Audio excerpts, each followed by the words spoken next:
Hello, welcome to our channel Zariya Islam. Stay updated for new videos.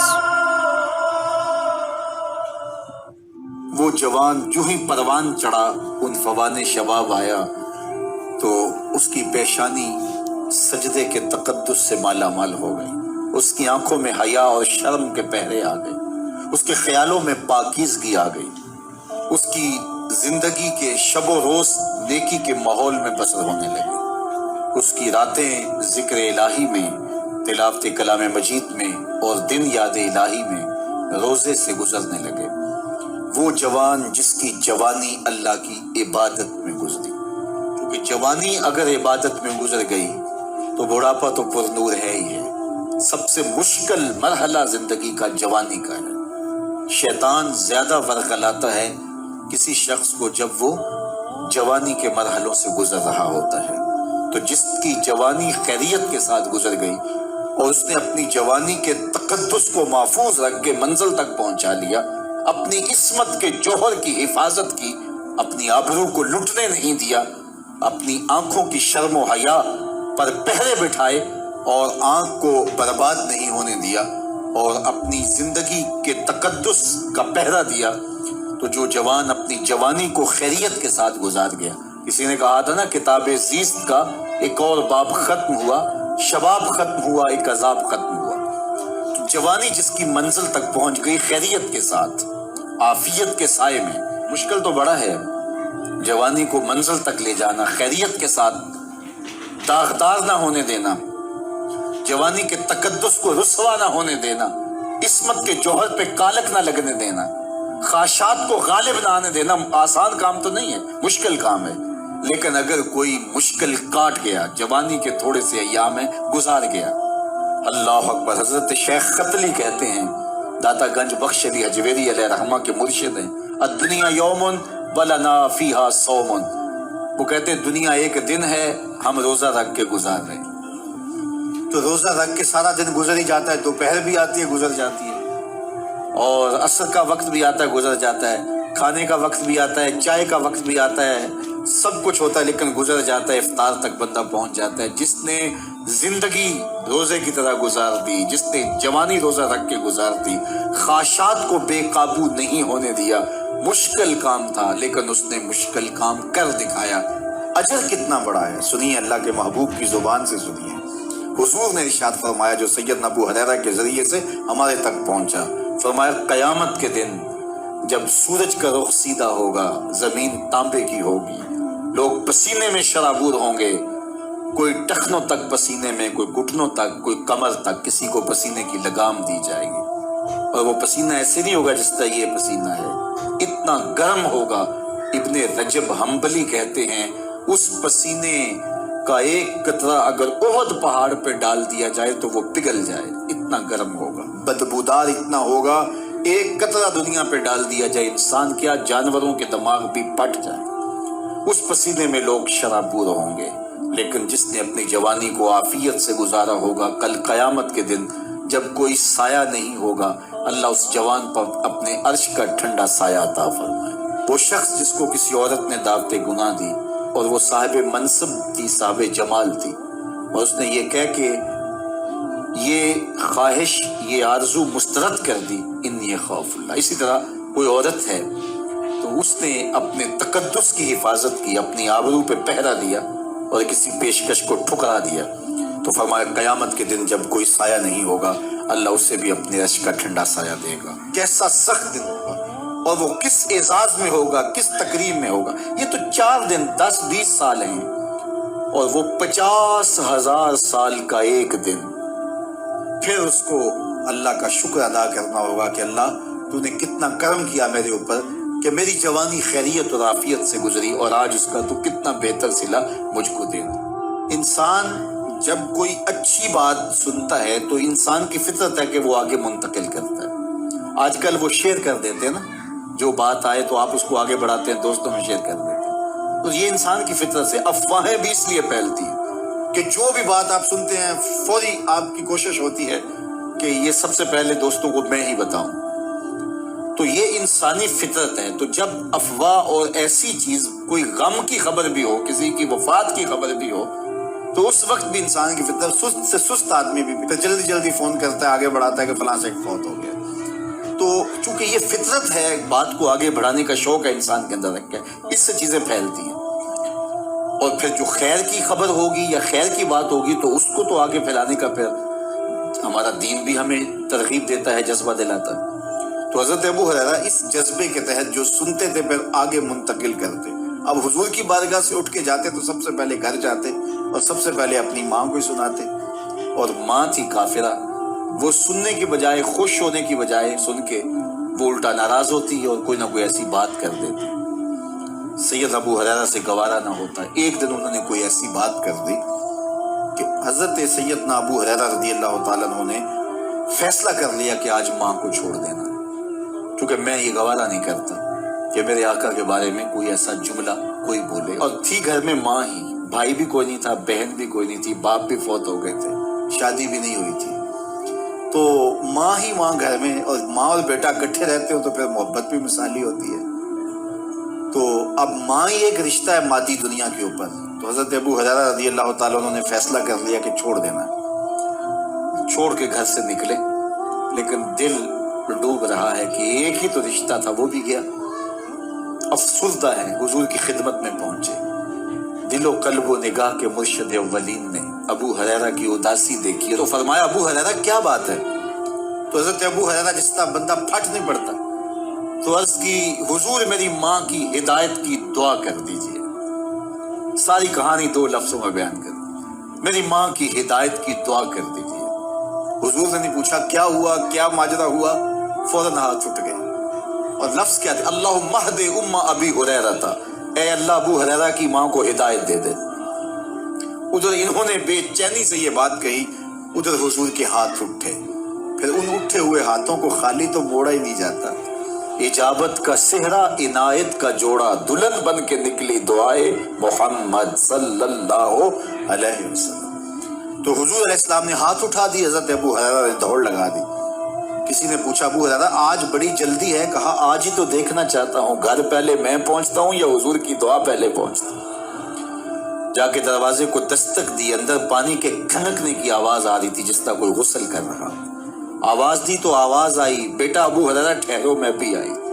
کہا لہجے سے سمجھ گیا اس میں محمد عربی کی دعا بول رہی ہے۔ تھوڑی دیر کے بعد میری ماں آئی، تازہ آثار وضو سے اور غسل کی وجہ سے ان کے جو ہے وہ بالوں سے قطرے ٹپک رہے تھے، اور لبوں پر میرے حضور کا کلمہ جاری تھا۔ اللہ اکبر، سیدنا ابو ہریرہ تیرے مقدر پہ قربان۔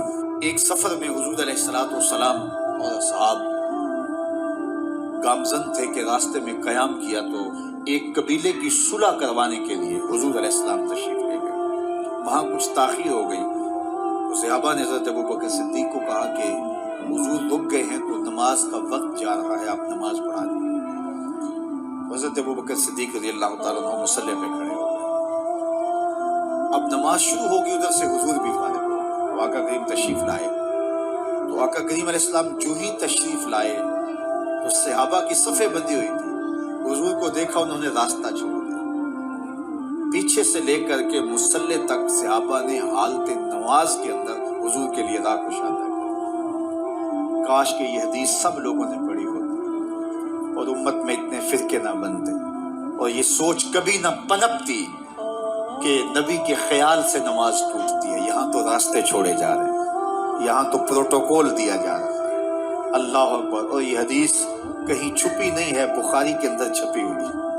اللہ اکبر، آقا کریم علیہ السلام تشریف لائے تو صحابہ نے راستہ چھوڑنا شروع کر دیا۔ نماز بھی چل رہی ہے اور حضور کا راستہ بھی چھوڑ رہے ہیں۔ بالکل حضرت ابوبکر صدیق کے پیچھے آ کے حضور کھڑے ہو گئے۔ ابوبکر لا یلتفت یمینا ولا یسارا، جب آپ نماز پڑھتے تھے تو نہ دائیں دیکھتے نہ بائیں دیکھتے، پوری توجہ انہماک ہوتا۔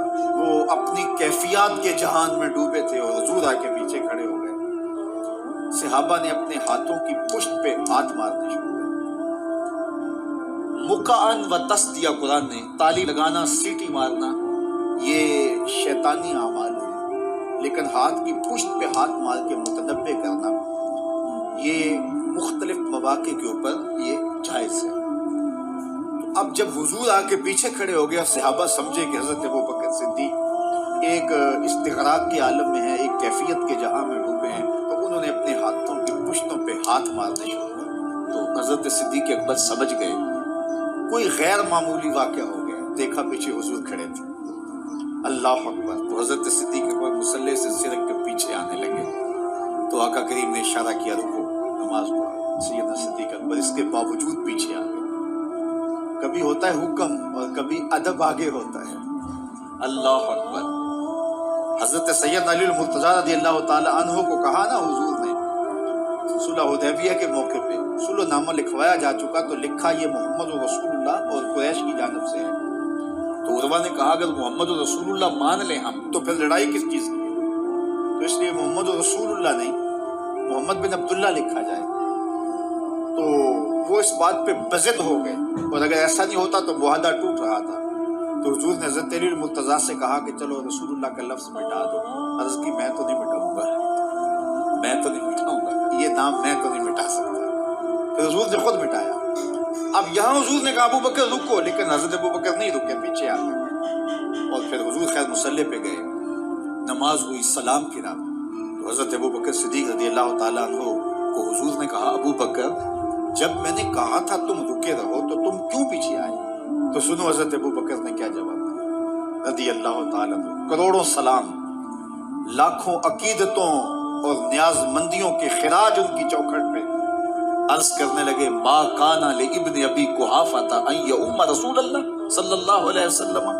حضور ابو قحافہ کے بیٹے کی جرأت کب ہوئی کہ رسول اللہ کے آگے کھڑا ہو کے نماز پڑھائے؟ یہ ابو قحافہ کے بیٹے کی ہمت کب ہوئی کہ رسول اللہ کے سامنے کھڑا ہو کے نماز پڑھائے؟ تو ادب پہلا کرینہ ہے محبت کے کرینوں میں۔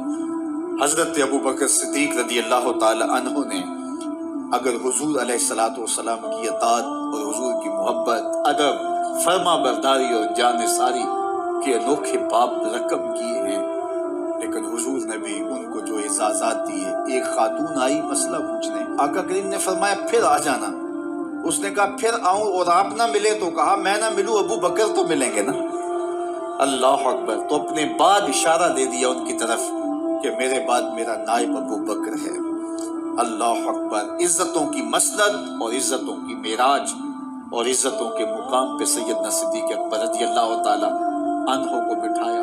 میرے والد گرامی رحمۃ اللہ تعالی علیہ نے پوری زندگی میں کوئی ایک تقریر بھی ایسی نہیں کی جس میں یہ اشعار نہ پڑے۔ جب وہ خطبہ پڑھتے تھے تو خطبہ پڑھنے کے بعد یہ اشعار پڑھا کرتے تھے، جس میں اس کی کیفیت ہے کہ جو حضور کے شہر میں جانے کے لیے تڑپتا ہے۔ ز مہجوری برآمد جان عالم، ز مہجوری برآمد جان عالم، تراہم یا نبی اللہ تراہم، کہ عرض کی جا رہی حضور آپ کی جدائی میں پورے جہان کی جان نکل رہی، ز مہجوری برآمد جان عالم، تراہم یا نبی اللہ تراہم، نہ آخر رحمت للعالمین، ز محرومہ چرا فارغ نشین، بروں سر از برد یمانی، کہ روئے تست صبح زندگانی۔ حضور اپنا سر انور اس یمنی چادر سے ذرا نکالیے، چونکہ آپ کا چہرہ انور زندگی کی صبح ہے، زندگی کی بہار ہے۔ ادیم طائف نعلین پاکن، شراکز رشتہ جاں ہائے ماکن، اللہ اکبر۔ جامی علیہ رحمہ کا انداز کتنا دل آویز ہے۔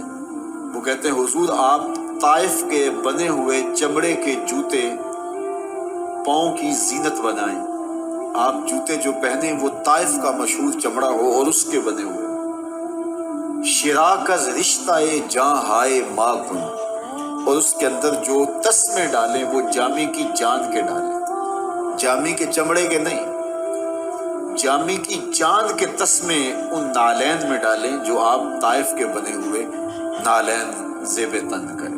وہ ایک شاعر کہتا ہے عربی کا کہ یا لیتنی کنت تربت طیبتکم فالتسمت نعالک ذاک کدی، کاش میں مولوی نہ ہوتا۔ وہ بہت بڑا شیخ الحدیث گزرا ہے، تو وہ کہتا ہے میں کاش شیخ الحدیث نہ ہوتا، میں مولوی نہ ہوتا، مدینے کی گلی کی مٹی ہوتا، حضور گزرتے تلووں کو چوم لیتا۔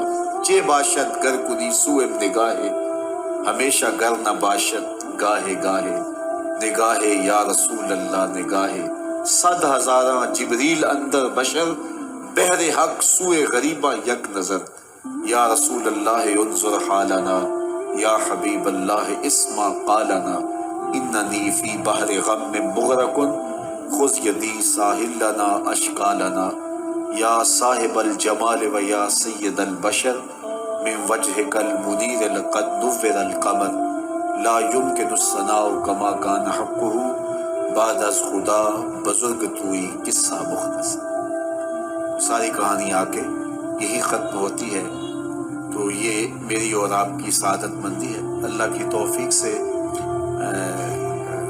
آپ کے لیے اور آپ میرے لیے محبت اور دعا کے جذبات رکھتے ہیں، اور ہم ایک دوسرے کے لیے دعا گو ہیں کہ آج میں حاضر ہوا ہوں اور آپ نے جو ہے وہ میرے لیے اپنی آنکھوں کی چمک اور محبت پیش کی ہے۔